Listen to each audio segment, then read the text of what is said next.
सुप्रभात। कर्म की मीमांसा। कर्म की मीमांसा।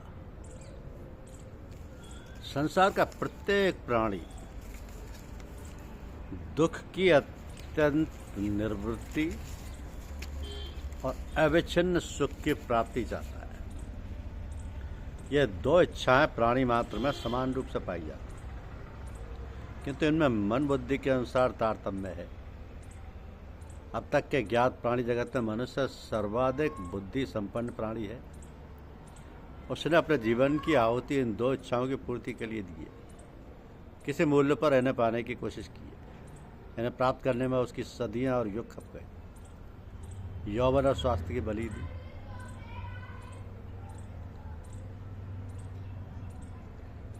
और जब उन्हें सन्मोल मणि की प्राप्ति हुई तो वह प्राप्त करता मनुष्य महर्षि कहलाए। वे आनंद के बाद शिखर पर बैठे, किंतु तभी उन्हें ताप तप्त प्राणी दिखे जो अपनी अंधेरी घाटी में पीड़ा से व्याकुल थे। उस पीड़ा की पकड़ से छूटना चाहते थे और परमानंद में डुबकी लगाना चाहते थे, किंतु दुर्भाग्य था कि जिसे पाना चाहते थे वह मिलता नहीं था। जिसे बचना चाहते थे उसकी पकड़ में आ जाते थे। प्राणी की इस पीड़ा पर उनकी करुणा जगी और उन्होंने उससे मुक्त होने तथा परम सत्य आनंद की उपलब्धि के लिए 3 प्रशस्त मार्ग दिए। वे मार्ग थे कर्मयोग, भक्ति योग और ज्ञान योग। तो ये सर्वप्रथम कर्म की मीमांसा पर विचार करते हैं। कर्म क्या है? कर्म शब्द क्रय धातु से बना है। इसका अर्थ है करना, चलना, व्यापार, हलचल आदि। अब कर्म शब्द का अर्थ अपने आप में अत्यंत व्यापक अर्थ रखता है। कर्म की अनेक विधियां, अनेक प्रकार हैं। न्याय दर्शन में कर्म के 5 स्वरूप स्वीकृत हैं: उत्क्षेपण, अपक्षेपण, आकुंचन, प्रसारण, गमनानि पंचकर्माणि। इनमें ही कर्म के सभी स्वरूपों का अंतर्भाव हो जाता है।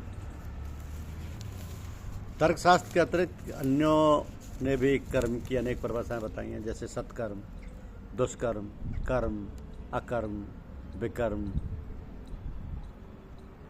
नित्य कर्म, नैमित्तिक कर्म, निषिद्ध कर्म, काम्य कर्म, श्रौत कर्म, स्मार्त कर्म, निष्काम कर्म, सकाम कर्म आदि। अब कहने का तात्पर्य है कि कर्म की अच्छी खासी भीड़ है। तो सामान्य व्यक्ति के लिए निर्णय करना कि कौन सा कर्म उसके लिए उचित है जरा मुश्किल है। अर्जुन के सामने भी कर्म की उलझन खड़ी हुई और उसने हाथ उठाकर असमर्थता प्रकट की कि मैं तो अपने लिए उचित कर्म का निर्णय नहीं कर सकता। अतः हे कृष्ण, तुम ही मेरे लिए इसका निर्णय करो।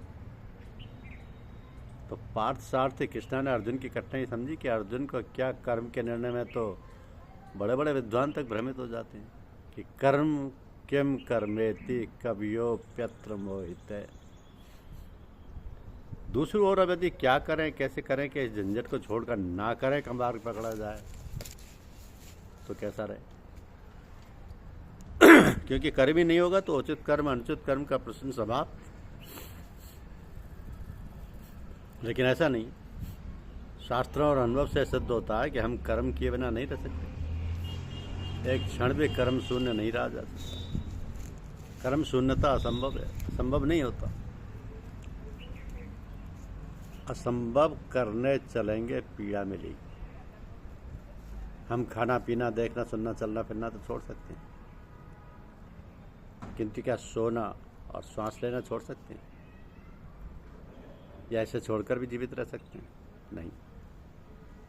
श्वास लेना कर्म है, लेटना कर्म है, बैठना कर्म है, खड़े रहना कर्म है। तो हम बिना कर्म किए रह ही नहीं सकते। सो रहे होते हैं तो भी कर्म करते रहते हैं। कर्म का ऐसा विशाल जाल है कि उससे बाहर नहीं जाया जा सकता। कुछ लोग ये शंका कर सकते हैं कि लोक व्यवहार में तो ये देखा गया है कि अमुक व्यक्ति कुछ नहीं कर रहा। इस प्रकार के वाक्य प्रयोग और तथ्य को उचित माना जाता है, किंतु ये ध्यातव्य है कि ये भाषा की व्यवस्था है। सृष्टि के संपूर्ण अर्थ को भाषा प्रकट नहीं कर सकती। उस विराट के रहस्य के आगे भाषा बहुत छोटी है, बहुत बौनी है। भाषा की भी अपनी मुश्किलें। अमुक व्यक्ति कुछ नहीं कर रहा, इस वाक्य द्वारा इस क्रिया विशेष या व्यवस्था या अवस्था विशेष मात्र का संकेत किया जा रहा है। उस अवस्था विशेष या क्रिया विशेष को कुछ नहीं कर रहा, जबकि वो लेटा होगा, बैठा होगा, कुछ कर रहा होगा या श्वास तो ले ही रहा होगा। तो सारे ऊहा पोह मंथन के बाद कहा जा सकता है कि जब तक ये शरीर है तब तक हम जो प्रयास करें कर्म शून्य नहीं रह सकते, क्योंकि उठना बैठना श्वास लेना तो बंद नहीं हो सकता। तो कर्म शून्यता की कल्पना करना निरर्थक है। जब तक जीवन है तब तक कर्म से मनुष्य सतत जुड़ा रहता है। कोई परिवार को अपना कर्म क्षेत्र चुनता है, कोई संप्रदाय को, कोई राष्ट्र को, कोई समाज आदि को। तो इन क्षेत्रों में वह अपनी कर्मधारा को प्रभावित करता है। लेकिन देखा जाता है कि अपनी रुचि का कर्म चुन लेने पर भी तो आह्लाद बिजली की चमक के समान क्षणजीवी स्थायी होते हैं। कभी कभी तो जिस कर्म को सुखोत्पादक समझा जाता है वो आशा के विपरीत दुखोत्पादक हो जाता है। इसलिए निश्चय कर्म की इस चयनित व्यवस्था में कहीं ना कहीं छिद्र है।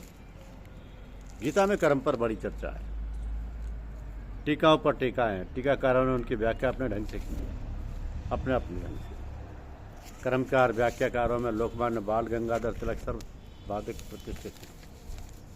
उन्होंने काम में कर्मों के संन्यास को मोक्ष की कुंजी बताया। मोक्ष और कर्म का विरोध नहीं है। तिलक का ये स्वर कृष्ण के स्वर से बहुत कुछ मिलता जुलता है। कृष्ण ने भी अर्जुन को कर्म संन्यास का उपदेश दिया था। अर्जुन के सामने कर्म का जो संकट उपस्थित हुआ था वो अभूतपूर्व नहीं था। समाज में रहकर जैसे व्यवहार चलाना होता है उसके समक्ष ऐसे संकट अवश्य आते हैं। अर्जुन का कर्तव्य मोह कर्म संशय अवश्य ही कृष्ण के द्वारा निर्मूल हुआ। और तभी अर्जुन ने गीता में कहा कि हे अच्युत, आपके प्रसाद से मेरा मोह नष्ट हो गया और मुझे कर्तव्य धर्म की स्मृति हो गई। मैं अब संदेह मुक्त हो गया हूँ, अब आपके उपदेश का पालन करूँगा। तो अर्जुन का संदेह दूर करके उसके मुख से कहलवाने के लिए कृष्ण को 18 अध्याय की गीता कहनी पड़ी, तब कहीं वो कर्म को समझ सका। अर्जुन ने 18वें अध्याय के अंत में कहा, और जैसे ही अर्जुन ने ये कहा कृष्ण चुप हो गए, गीता समाप्त हो गई। अर्जुन को कर्म संशय नष्ट करने के लिए यद्यपि कृष्ण ने सांख्य, मीमांसा, ज्ञान, भक्ति, कर्म योग आदि अनेक विषयों का मंथन किया, फिर भी कर्म के संबंध में उन्होंने क्या दृष्टि दी है ये गीता में ही स्पष्ट है। कर्म अकर्म विकर्म करिए। धन्यवाद। यूट्यूब चैनल को लाइक और सब्सक्राइब अवश्य कीजिए। शुक्रिया।